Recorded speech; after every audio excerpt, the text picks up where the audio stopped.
Լրագրողներ, ռեժիսորներ, լուսանկարիչներ և պարզապես ստեղծագործողներ աշխարհի տարբեր ծայրերից հավաքվել են Մոսկվայի սրտում հաղթանակից 80 տարի անց խոսելու հաղթանակի ժամանակի մասին։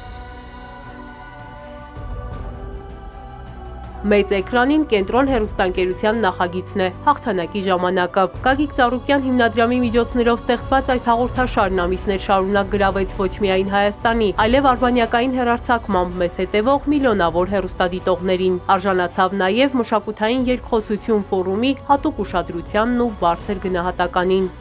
Բարի երեկո, սիրելի մասնակիցներ,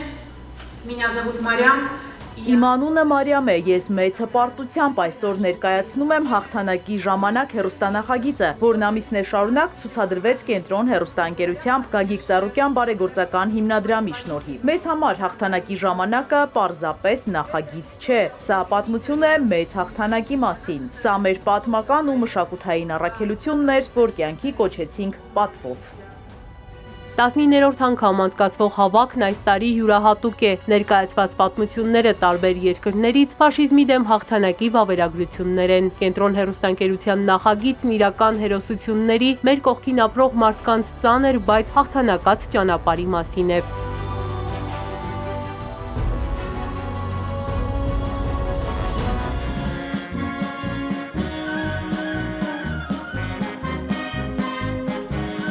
Ազատագրել ենք Ուկրաինան,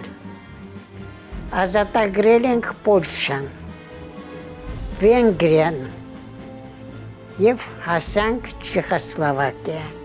Ռոզալիա Աբգարյանը 1941-ին միացավ Կարմիր բանակին, մի քանի ամսում սովորեց ռադիոգործը, մի կողմ դրեց կարմիր դիպլոմն ու երազանքը դառնալ բժշկուհի, պատերազմի գույժը փոխել էր ծրագրերը, նրա պատմությունն է մեծ էկրանին։ Երկրորդ ֆիլմը, որ ցուցադրվում է Լենինգրադի բլոկադայի մասին է, մահվան, սովի, խավարի 2 տարի 4 ամիս 10 օր ձգված պատմության չբացահայտված դրվագները։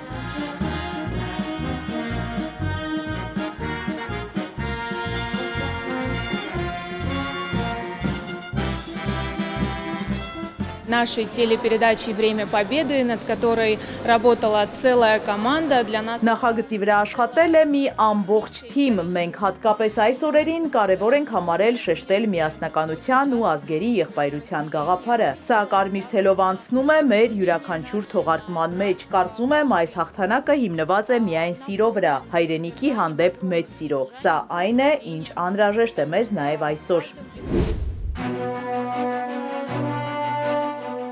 Միջոցառումը շարունակվում է Սանկտ Պետերբուրգում, պատմության, մշակույթի ու արվեստի հատման խաչմերուկում, Էրմիտաժում։ Հաղթանակի մասին խոսելն ու պատմելը կարևոր է հատկապես գալիք սերնդի համար։ Լավ է, որ երիտասարդներն են անում այդ պատմությունը,